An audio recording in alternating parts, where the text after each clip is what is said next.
Queridos hermanos y hermanas, les damos la bienvenida a todos ustedes a esta fiesta patronales y a este matrimonio que hoy celebramos. La lectura que hemos tenido,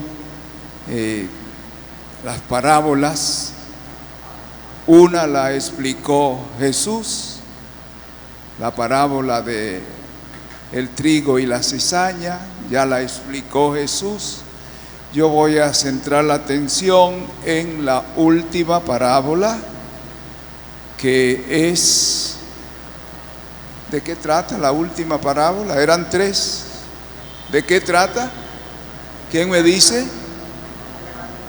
De la levadura. Muy bien, la levadura en la masa.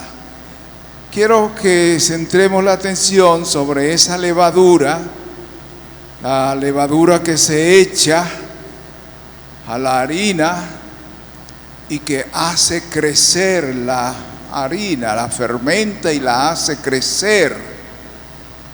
Esa es la función de la levadura. Y un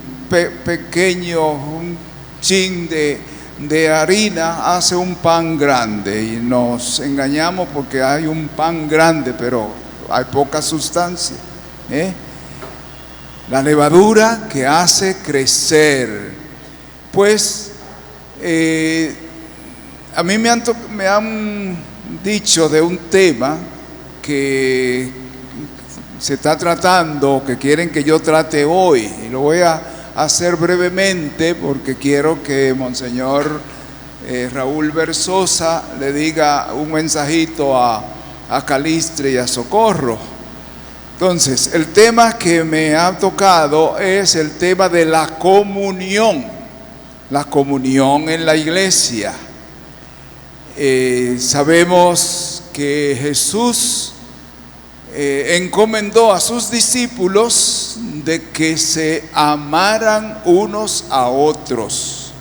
Un mandamiento nuevo les doy, que se amen unos a otros. Ese amor tiene que verse entre las personas, entre nosotros, los discípulos de Jesús. Ese amor tiene que verse, no puede quedar en teoría. Y entonces, para ver ese amor, nosotros tenemos que querernos unos a otros, tenemos que convivir con los hermanos, tenemos que crear unión. Y esto es lo que significa entonces ese amor práctico. Es lo que significa comunión, unión común.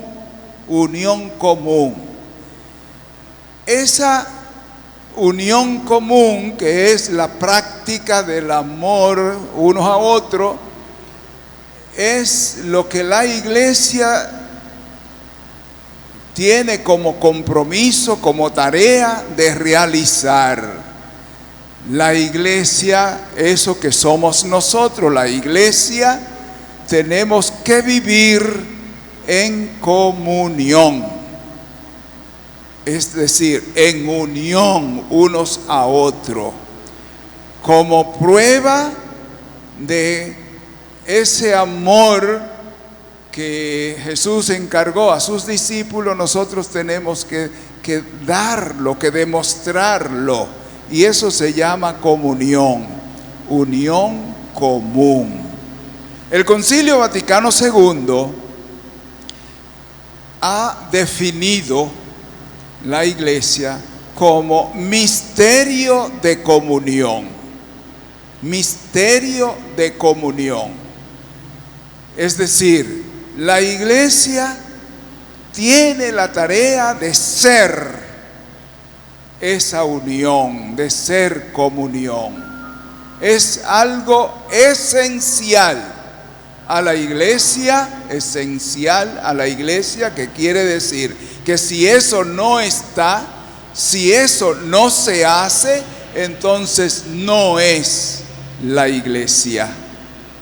Entonces no es la iglesia de Jesucristo. El concilio nos dice que la iglesia es comunión, es unión común de todos los fieles. Y esto lo profesamos en el credo. Cada vez que rezamos el credo, que decimos, creo en la iglesia que es una, esa palabrita una tiene este sentido.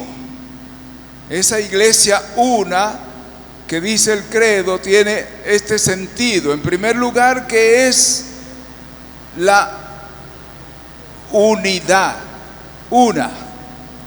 De ahí que unidad. Y todos los creyentes, todos los discípulos de Jesús tienen que estar unidos en un solo cuerpo. Unidad. La iglesia una, unidad. Y el otro sentido de esa palabrita, una, es la unicidad. Unicidad, que significa que la iglesia es la única iglesia que creó, que fundó Jesucristo. La palabrita una que nosotros rezamos en el credo, y lo vamos a hacer de inmediato, significa esas dos cosas. La iglesia una que practica la unidad, que somos un solo cuerpo, y la iglesia única fundada por Cristo. Esa unidad de la iglesia que se mantiene y que se practica por toda parte, nos lleva a nosotros a vivir la fe en comunidad, formando comunidad. Y aunque seamos muchos y seamos distintos, tenemos que ser un solo cuerpo. Tenemos que ser comunidad. Y ahí, en ese ser comunidad, se expresa la comunión de la iglesia, la comunión. Estamos llamados a ser comunidad. La fe, aunque es personal, es también comunitaria. Es comunitaria. Profesamos una misma fe en Dios y profesamos una misma fe en la iglesia, cuerpo de Cristo. Así que la comunión se vive, esa comunión que hay en Dios se vive en la iglesia, y estamos llamados a vivirla en la iglesia, cuerpo de Cristo. Estamos llamados a formar comunidad. Y ese mandamiento de Cristo, que se amen unos a otros, se hace realidad de esta manera. Ahora, modernamente se ha despertado un término nuevo, el término del sinodalidad. Sinodalidad, que quiere decir caminar juntos en la vivencia de la fe, en la vivencia del ser iglesia. Nosotros caminamos juntos porque el Señor nos pide que seamos uno y que caminemos juntos construyendo el reino, construyendo la iglesia. Por eso en este tema de hoy, que seguro que se puede profundizar más, el tema de comunión eclesial, el tema de ser comunidad cristiana y el tema de caminar juntos porque somos iglesia. porque somos la iglesia de Cristo, un cuerpo, el cuerpo místico de Cristo. Quiero que Monseñor Raúl Berzosa venga y le diga unas palabras a la pareja que hoy se une con el santo matrimonio, el sacramento del matrimonio.